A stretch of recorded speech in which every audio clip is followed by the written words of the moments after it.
8వ అధ్యాయము 14వ వచనాన్ని మాత్రం చదువుకుందాం.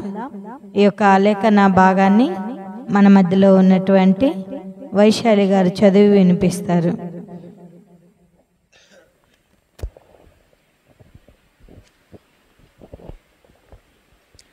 దేవుని పరిశుద్ధ గ్రంథము నుండి ఆది కాండము 18వ అధ్యాయము 14వ వచనం చదువుకుందాం. యెహోవాకు అసాధ్యమైనది ఏదైనా నున్నదా? మీదటికి ఈ కాలమున నిర్ణయ కాలము నీ యొద్దకు తిరిగి వచ్చేదను. అప్పుడు శారాకు కుమారుడు కలుగునెను. దేవుడు తన పరిశుద్ధ వాక్యమును దీవించునుగాక. ఆమేన్. అందరం తల్లు వంచుకున్నట్లయితే ప్రార్థించుకుందాం. వాక్యము నిమిత్తమై ప్రార్థన మన మధ్యలో ఉన్నటువంటి ప్రసంగన గారు ప్రార్థనలో నడిపిస్తారు.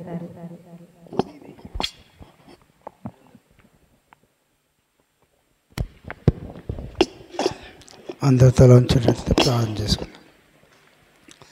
స్తోత్రం దేవా, స్తోత్రం తండ్రి, స్తోత్రం తండ్రి, స్తోత్రం తండ్రి ప్రభా. అవునైనా నువ్వు ఇచ్చిన జ్ఞానం కొద్దీ, నువ్వు ఇచ్చిన సులం కొద్దీ పాడు స్తుతించి గణపరిచాం.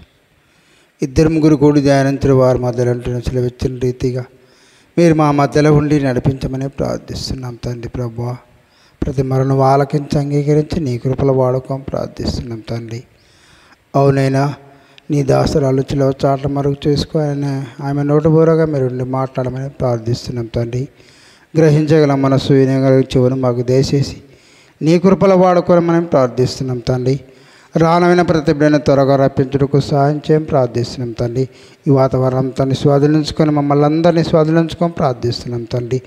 ఏబు చుట్టూ ఎలా కంచె వేసి ఆయన సన్ని చుట్టి ప్రభా, ఆ రీతిగా నీ సన్ని చుట్టూ నీ కంచె వేసి నీ కృపల మమ్మల్ని అందరూ వాడుకొని ప్రార్థిస్తున్నాం తండ్రి. ఈ కార్యక్రమం ఆది ఉంటే అంతవరకు దేవుడుగా నాయకుడిగా మా మధ్యలో నడిపించి మా అందరి ద్వారా మీరు మహిమాగ్రత ప్రభావాలు మీరు మాత్రమే ఆరోపించుకోమని మా ప్రభు మా రక్షకుడైన యేసుక్రీస్తు శ్రేష్టమైన నామమున ప్రార్థిస్తున్నాం పరమ తండ్రి. ఆమేన్. ఈ యొక్క సంఘారాధన కార్యక్రమంకు ఏర్పాటు చేయబడినటువంటి లేఖన భాగాన్ని మనం చదువుకున్నాం. మన యొక్క అంశం వచ్చేసి దేవునికి అసాధ్యమైనది ఏమైనా ఉన్నదా? ఏమైనా ఉన్నదా అనే అంశం మీద కొద్ది నిమిషాలు మాత్రమే దేవుని యొక్క వాక్యాన్ని మనం ధ్యానించుకుందాం.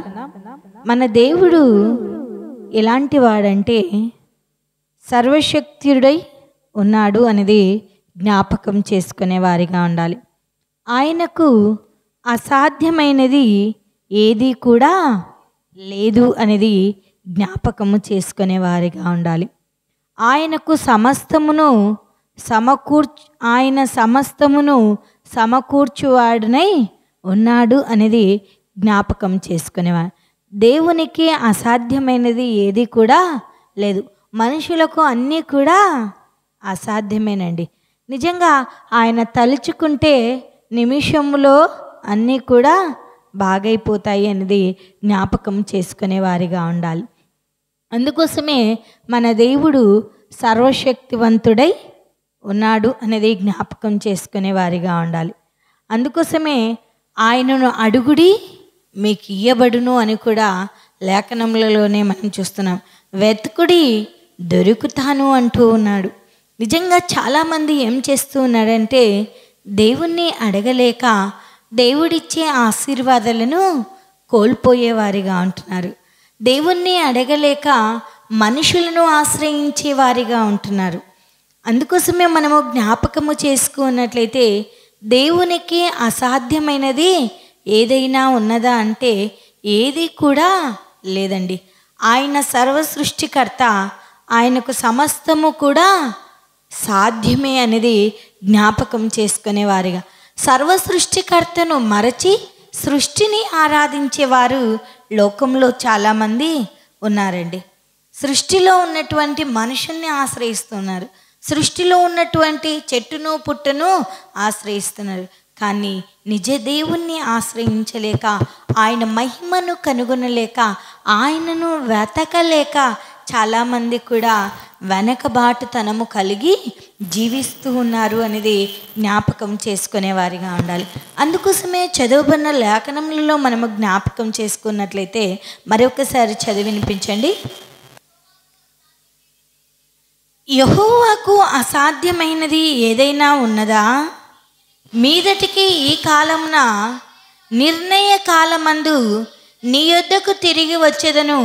అప్పుడు శారాకు కుమారుడు కలుగుననెను. చాలండి.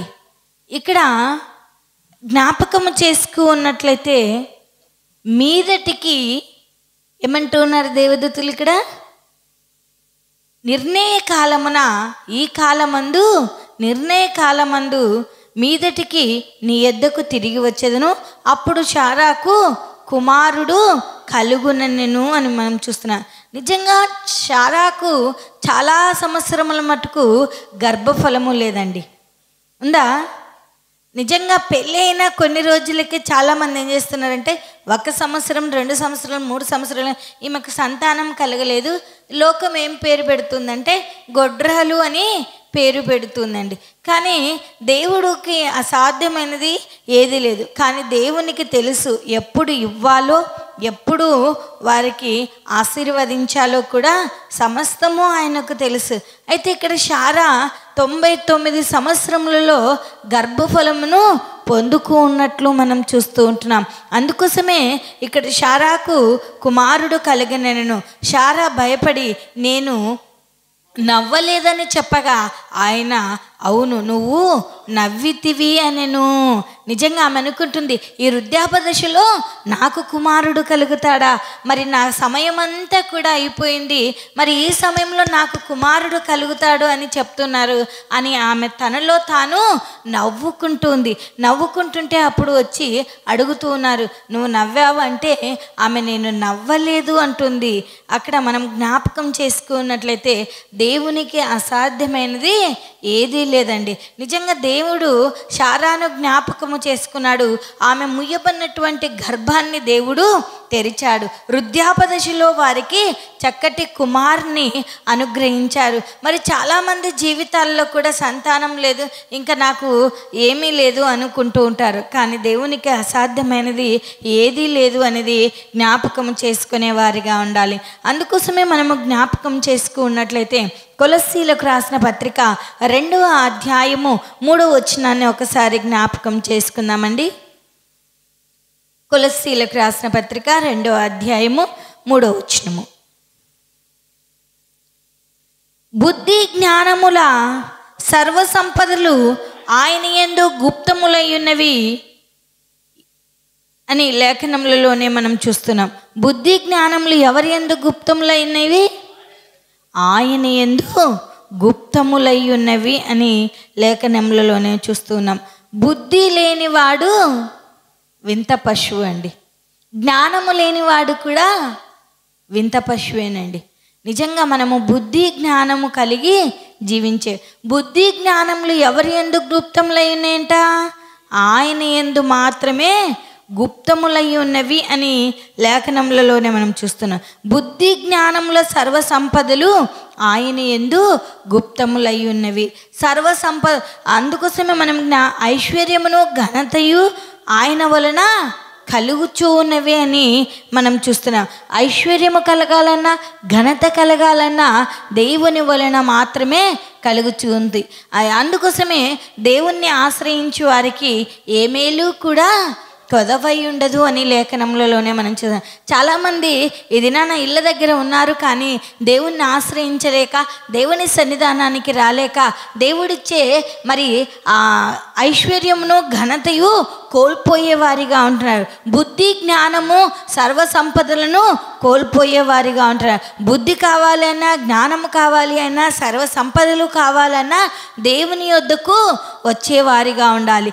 ఆయన యెహోవా ఆశీర్వాదము ఐశ్వర్యమునిచ్చును. నువ్వు ఆయన యొద్దకు వస్తే ఆయన నిన్ను ఆశీర్వదిస్తాడు, ఆయన నిన్ను ఐశ్వర్యముతో నింపుతాడు, ఆయన నిన్ను సర్వ సమృద్ధితో నింపుతాడు అనేది జ్ఞాపకం చేసుకునేవారు. నువ్వు ఆయన్ని ఆశ్రయించు ఆశ్రయించకుండా, ఆయన సన్నిధానానికి రాకుండా, ఆయన మాట వినకుండా, ఆయన త్రోవల్లో నడచకుండా సర్వ సంపదలు కావాలి అంటే కలుగుతాయండి? కలగవండి. కానీ చాలామంది దేవుని సన్నిధానానికి రాకుండా, దేవుణ్ణి ఆశ్రయించకుండా నాకు అన్ని ఆశీర్వాదాలు కావాలి అని కోరుకుంటారండి. అవునా కదా? నిజంగా జ్ఞాపకం చేసుకున్నా, బుద్ధి జ్ఞానము సర్వ సంపద ఆయన యందు మాత్రమే గుప్తములై ఉన్నవి. నీకు బుద్ధి కావాలన్నా, జ్ఞానము కావాలన్నా, సర్వ సంపద కావాలన్నా దేవుని యొద్దకు వచ్చే బిడ్డగా ఉండాలి. దేవునికి అసాధ్యమైనది ఏదీ లేదు. నువ్వు మరి దరిద్రుడవే, మరి నువ్వు బీదవే, కానీ నీకు బుద్ధి కావాలి అన్నా, జ్ఞానము కావాలి అన్నా, సర్వ సంపదలు కావాలన్నా దేవుని యొద్దకు వస్తే ఆయనకు అసాధ్యమైనది ఏదీ లేదు కనుక ఆయనకు అన్నీ సాధ్యం కనుక నీకు బుద్ధిని, వివేచనను, సర్వ సంపదను దేవుడు అనుగ్రహించేవాడుగా ఉన్నాడు అనేది జ్ఞాపకము చేసుకునే వారిగా ఉండాలి. మొట్టమొదటిగా దేవుడు మనకు ఏం అనుగ్రహిస్తాడంటే మరి తన ఆశీర్వాదముతో నింపబోతూ ఉన్నాడు. దేవునికి అసాధ్యమైనది, లోకంలో ఏ మనుషుణ్ణి ఆశ్రయించినా మరి ఎలాంటి ఆశీర్వాదం ఉండదు. కానీ దేవుణ్ణి ఆశ్రయిస్తే దేవుడు నిన్ను ఆశీర్వదించే దేవుడుగా ఉంటున్నాడు. దేవుని యొద్దకు వస్తే సర్వ సంపదలతో నిన్ను తృప్తిపరిచే దేవుడుగా ఉంటున్నాడు. దేవుణ్ణి అడిగితే ఆయన తన మేలు చేత నిన్ను నింపబోతూ ఉన్నాడు అనేది జ్ఞాపకం చేసుకునే వారిగా ఉండాలి. నిజంగా ఎందుకమ్మా పనికి రాలేదంటే ఏం చెప్తారండి? ఎందుకమ్మా పనికి రాలేదా అనుకో, ఏం చెప్తారు మిగతా వారికి? నేను చర్చికి రాలేదా అని అడగడం లేదు. పనికి రాలేదు అంటే ఏం చెప్తారు? వారికి పోయింటినమ్మా, వీరికి పోయింటినమ్మా అని చెప్తారు. ఏమనుకోదు. ఎందుకమ్మా చర్చికి రాలేదంటే ఏం చెప్తారు? సేమ్ డైలాగ్ చెప్తారు, పనికి పోయింటినమ్మా అని. నిజంగా పనికి పోయినావు, కానీ నీ కష్టము ఆశీర్వాదం పడదే. నువ్వు దేవుని సన్నిధానానికి రాకుండా, దేవుణ్ణి ఆశ్రయించకుండా నువ్వు ఎంత కష్టపడినా కూడా వ్యర్థమేనండి. దేవుణ్ణి ఆశీర్వదించినప్పుడే దేవుడు నిన్ను ఐశ్వర్యముతో నింపుతాడు. యెహోవా ఆశీర్వాదము ఐశ్వర్యమునిచ్చును అని మనం చూస్తూ ఉంటున్నాం. నిజంగా దేవుని ఆశీర్వాదం కావాలి. మొట్టమొదటిగా నువ్వు కష్టపడాలన్నా, నువ్వు శ్రమించాలి అన్నా, నువ్వు పని పాటలు చేసుకోవాలన్నా, నువ్వు ఆరోగ్యం కావాలన్నా దేవుని ఆశీర్వాదము చాలా ప్రాముఖ్యమండి. ఆరోగ్యము లేనిది ఏ పని కూడా చేయలేం. అవునా? చేస్తారా? బలము లేనిది ఏ పని కూడా చేయలేరు. కానీ నీకు బలము కావాలన్నా, ఆశీర్వాదం కావాలన్నా మొట్టమొదటిగా ఎక్కడికి రావాలి? దేవుణ్ణి జ్ఞాపకం చేసుకోవాలి. ఎందుకు జ్ఞాపకం చేసుకోవాలంటే ఆయన సర్వ సృష్టికర్త. ఆయన నిన్ను సృష్టించాడు, ఆయన నిన్ను నిర్మించుకున్నాడు, తన రూపురేఖలతో నీకు పోలికలను కలగచేశాడు. కనుక మొట్టమొదటిగా నువ్వు నీ పరమ తండ్రి అయినటువంటి దేవుణ్ణి ఆశ్రయించిన తర్వాతనే నీ పనుల భారములోనికి నువ్వు వెళ్ళాలి. అప్పుడే దేవుడు నిన్నన్నిట్లోనూ ఆశీర్వదిస్తాడు. దేవునికి అసాధ్యమైనది ఏది లేదు. ప్రభువా, ఈ దినం నేను పనిపాట్లకు వెళ్తుంటున్నాను, నా పనిపాట్లో తోడుగా ఉండు. ఈ దినము నా పంట నేను విత్తనాన్ని విత్తుతున్నాను, నా విత్తనము భూమిలో పడిన ప్రతి విత్తనము కూడా ఫలించుటకు సహాయము దయచేనైనా. నిన్ను ఆశ్రయించి, నిన్ను సేవిస్తూ, నిన్ను ఆరాధిస్తూ, నీపై ఆధారపడి నేను నా యొక్క పంటను వేస్తూ ఉంటున్నాను కనుక నా పంట అంతటికి ఎలాంటి తెగులు రాకుండా నీ కృపను ప్రసాదించి దేవా అని దేవుణ్ణి అడిగావనుకో, దేవుడు ఖచ్చితంగా సహాయం చేస్తాడు. నువ్వు దేవుణ్ణి అడగకుండా, దేవుని నామంలో ప్రార్థన చేయించుకోకుండా నువ్వు ఏ విత్తనము విత్తినా కూడా అది నిరుపయోగము అనేది జ్ఞాపకము చేసుకునే వారిగా ఉండాలి. చాలామంది కూడా దేవుణ్ణి ఆశ్రయించరండి. దేవుణ్ణి ఆశ్రయించకుండా తన సుసిద్ధం పైన ఆధారపడి పనిచేసేవారిగా అది ఐశ్వర్యం ఇవ్వదు, ఆశీర్వాదాన్ని ఇవ్వదు అనేది జ్ఞాపకం చేసుకునేవారిగా ఉండాలి. రెండోదిగా జ్ఞాపకం చేసుకున్నట్లయితే మరి 2వ దినవృత్తాంతాల గ్రంథము 2వ దినవృత్తాంతాలు 25వ అధ్యాయము 8 నుంచి 9 వచనాలు. అలాగూ పోవలెనని నీకున్న ఎడల పొమ్ము, యుద్ధము బలముగా చేసినను దేవుడు నీ శత్రువుల ఎదుట నిన్ను కూల్చును, నిలువబెట్టుటయు పడవేయుటయు దేవుని వశమయ్యే కదా అని ప్రకటింపగా, అమధ్య దైవజనుని చూచి ఇశ్రాయేలు వారి సైన్యములకు సెలవిచ్చి 200 చదవండి మనుగులు వెండిని ఏమి చేసేదని అడిగినందుకు, దీనికంటే మరి అధికముగా యెహోవా నీకు ఇవ్వగలడని ఆ దైవజనుడు ప్రత్యుత్తరమిచ్చెను. అప్పుడు అమధ్య ఎఫ్రాయిముల నుండి తన యొద్దకు వచ్చి సైన్యములను వేరుపరిచి మీ ఇండ్లకు తిరిగి వెళ్ళుడని వారికి సెలవిచ్చెను. అందుకు వారి కోపము యూదా వారి మీద బహుగా రగులుకొనెను. వారు ఉగ్రులై తమ ఇండ్లకు తిరిగిపోయిరి. దేవునికి అసాధ్యమైనది ఏది లేదండి. నిలవబెట్టుటకు పడదోయుటకు ఆయనకు ఏముందండి? ఆయనకుందా లేదా? నువ్వు నిలబడాలన్నా పడదోయాలన్నా ఆయన వశంలోనే ఉన్నది. అందుకోసమే నిలవబెట్టుటకు ఆయనకు శక్తి కలదు, పడదోయుటకు కూడా ఆయన వశములో ఉన్నది అనేది జ్ఞాపకం చేసుకోవాలి. నువ్వు నిలవబడాలన్నా పడపోవాలన్నా కూడా దేవుని వశములో ఉన్నది అనేది జ్ఞాపకం చేసుకునే వారిగా ఉండాలి. ఆయనకు అన్నీ కూడా సాధ్యమే. నువ్వు బాగుపడాలన్నా దేవునికి అసాధ్యం. నిన్ను బాగు చేయాలంటే దేవుని వశములోనే ఉంది. నిన్ను చెడగొట్టాలన్నా కూడా దేవుని పడదోయుటకు నిలవబెట్టుటకు ఆయన వశములో ఉన్నది గనక నువ్వు దేవుని యందు నమ్మిక ఉంచి దేవుణ్ణి ఆరాధించే బిడగా ఉండాలి అని ప్రభు నామంన తెలియజేస్తూ ఉంటున్నా. ఆయన శక్తి అద్వితీయ దేవుడు గనక ఆయనను ఆరాధించే వారముగా ఉండాలి. నీవు సమస్త క్రియలను చెయ్యగలవు అని లేఖనములలోనే మనం చూస్తున్నాం. యోబు గ్రంథము 42వ అధ్యాయము 2వ వచనాన్ని ఒకసారి జ్ఞాపకం చేసుకుందాం.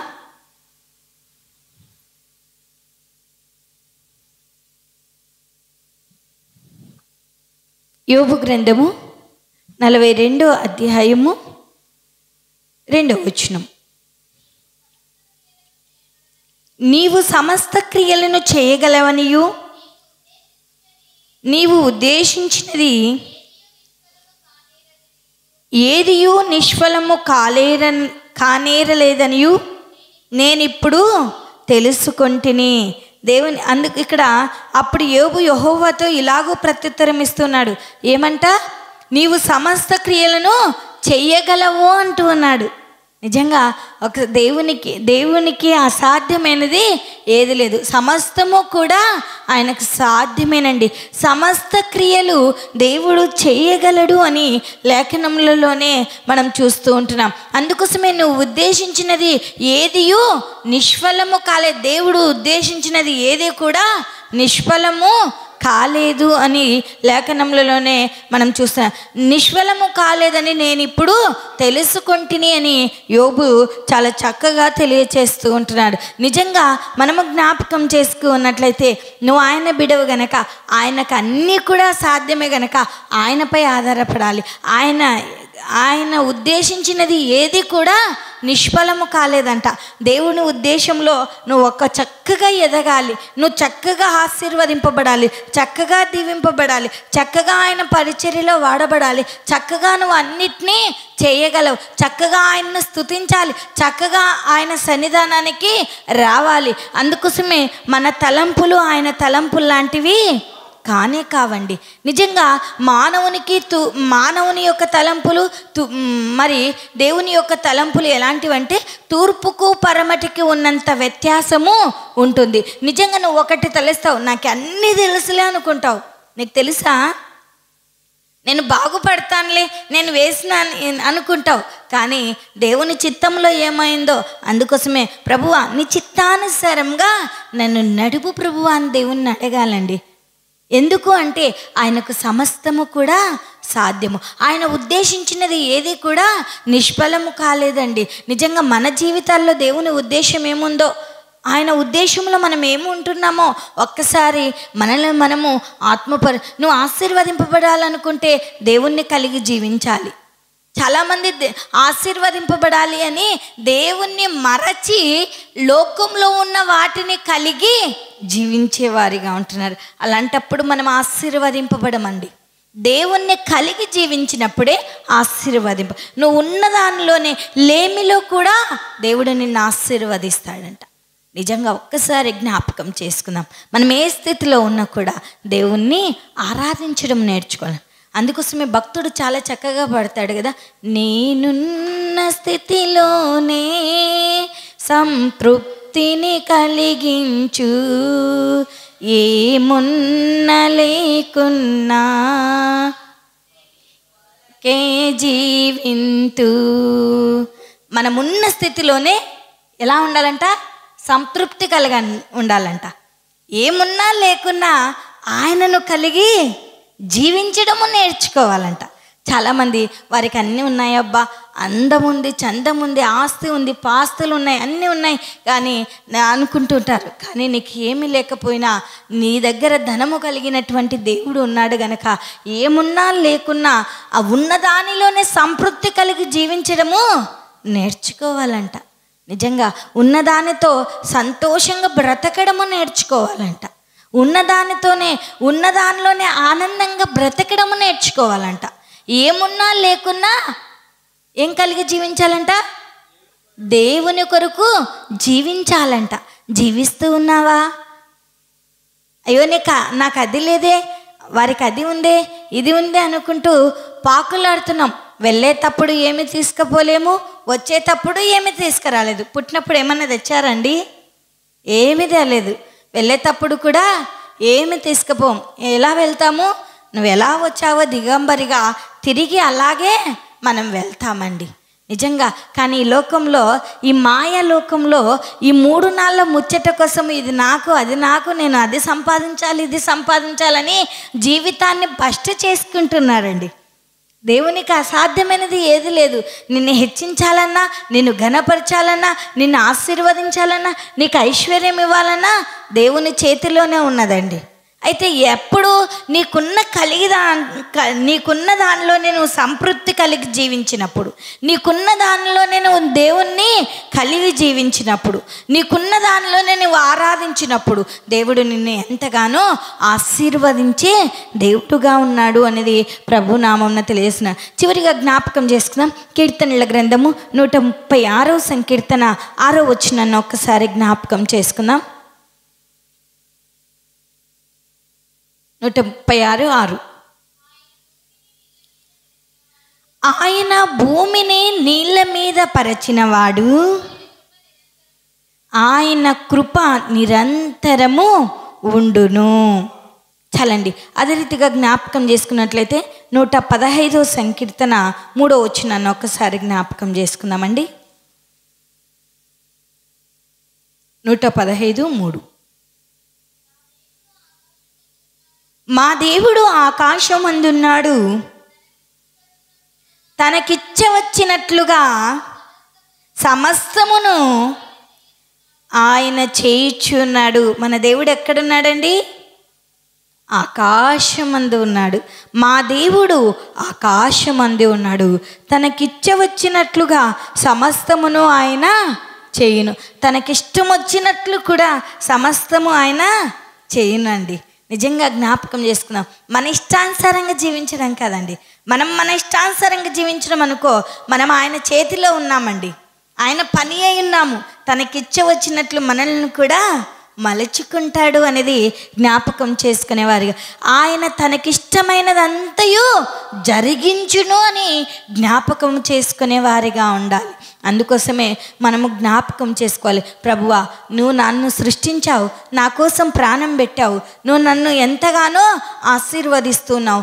నేను నిన్ను కలిగి జీవించుటకు, ఉన్న దానిలోనే సంతృప్తిగా ఆనందంగా నిన్ను ఆరాధించుటకు నాకు నేర్పు ప్రభువా. అందుకోసమే మా దేవుడు ఆకాశమందు ఉన్నాడు. ఆయన ఆకాశములో నుండి భూమి మీద ఉన్న ప్రతి మానవుణ్ణి కూడా ఏం చేస్తున్నాడు? తేరిపార చూస్తూ ఉన్నారు. తేటగా ఆయనకు మనం కనబడుతున్నావు. నువ్వేం తలస్తూ ఉన్నావో, మనం ఏం ఆలోచిస్తూ ఉన్నామో, ఎలా నడుచుకుంటున్నామో, ఎలా కూర్చుంటున్నామో లేచుట ఆయన తెలుసుకుంటున్నాడు, కూర్చుండుట ఆయన ఎరుగును అని మనం చూస్తూ ఉంటున్నాం. నిజంగా అనుకుంటున్నా ఈ 4 గోడలు దాపున్నాయిలే, నేనేం చేసినా ఎవరు చూడడం లేదులే అనుకుంటున్నా. కానీ ఆయన కనుదృష్టి లోకమంతటా కూడా సంచరిస్తుంది. మా దేవుడు ఆకాశమందున్నాడు, తనకిచ్చ వచ్చినట్లుగా ఆయన సమస్తమును చేయగలడు. ఆయన సమస్తము చేయడానికి సమర్థుడు గనక మనమందరము కూడా భయముతోనూ భక్తితోనూ లోకంలో జీవించే వారముగా ఉండాలి. ఈ లోకంలోనూ భయముతో భక్తితో జీవించినప్పుడు పరలోకంలోనూ నిత్యము స్తుతింపబడే గుంపులో దేవుడు నిన్ను చేర్చుకుంటాడు అనేది జ్ఞాపకం చేసుకునే వారిగా ఉండాలి. మరి అదేవిధంగా మనం జ్ఞాపకం చేసుకున్నట్లయితే లూకా సువార్త 1వ అధ్యాయము 37వ వచనాన్ని ఒకసారి జ్ఞాపకం చేసుకుందామండి. లూకా సువార్త 1వ అధ్యాయము 37వ వచనము. దేవుడు చెప్పిన ఏ మాట అయినను నిరర్థకము కానేరదని ఆమెతో చెప్పెను. చూడండి, నా మాటలు కాదండి, దేవుడు చెప్పిన ఏ మాట కూడా నిరర్థకము కాదంట అని లేఖనములలోనే మనం చూస్తూ ఉంటున్నాం. నిజంగా దేవుడు చెప్పిన ప్రతి మాటను మనం కలిగి జీవించాలి. దేవుడు మనకి ఎన్ని ఆజ్ఞలు ఇచ్చాడండి? నిజంగా ఎన్ని? 14. 4 ఎక్కువ చెప్తున్నావు కదా.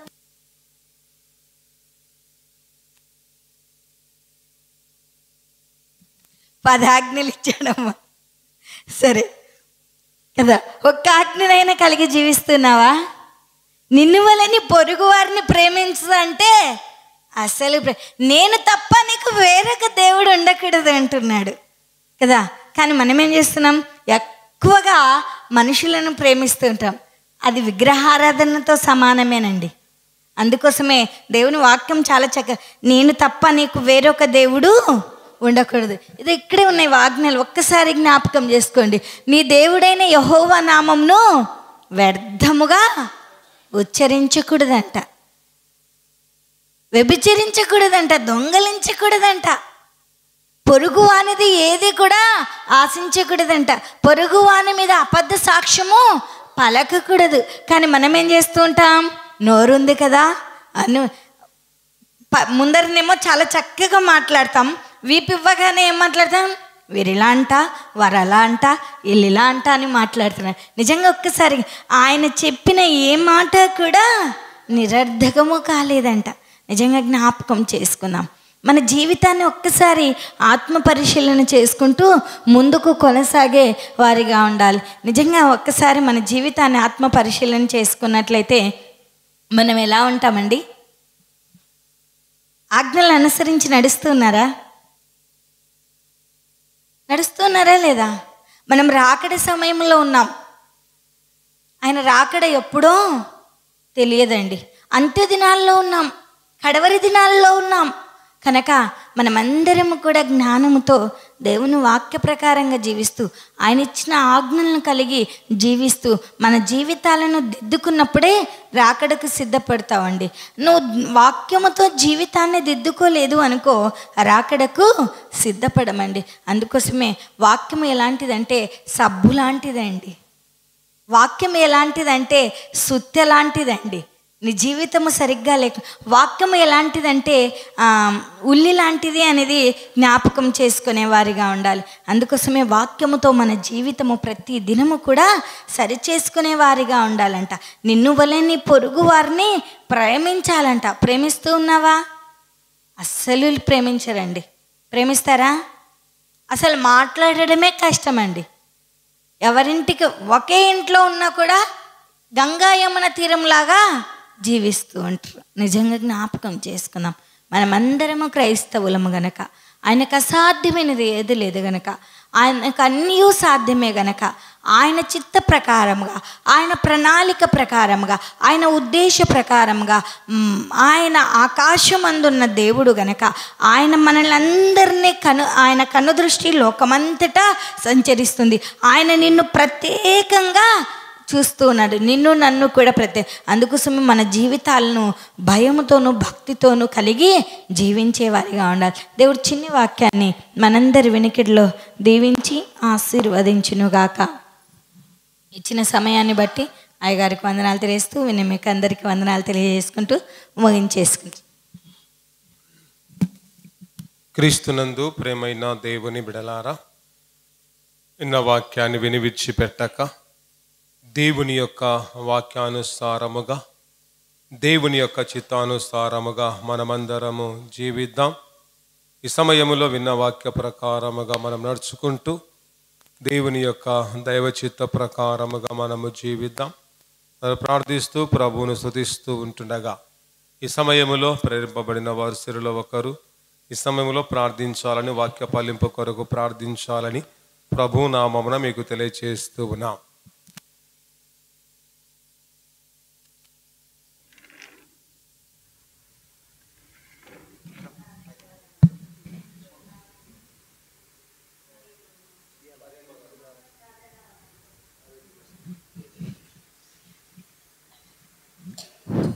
భూమి ఆకాశమును సమస్తం సృజించిన యేసయ్య, నీ బంగారు పాదములకు వెళ్ళలేని స్తుతులు స్తోత్రము నా తండ్రి. అవునా తండ్రి ప్రభువా, పగులంతా కాచి కాపాడిన గొప్ప దేవా, నీకే కోట్లాది వందనములు స్తుతులు స్తోత్రం నా తండ్రి. నా తండ్రి, మా పని పాటలందైతేనేమి, మా ప్రయాణమునందునైతే మన తండ్రి తోడుగా ఉండి కాచి కాపాడిన దేవా, నీకే స్తుతులు స్తోత్రం నా తండ్రి. రాత్రికాల సమయంలో ప్రభువా, నీ పాద సన్నిధికి చేరి చిన్న మందగా కూడి ప్రభువా నిన్ను స్తుతించి, నిన్ను గణపరిచి, నిన్ను మహిపరిచాం తండ్రి. అవునా తండ్రి, ఎక్కడ 2-3 కూడినా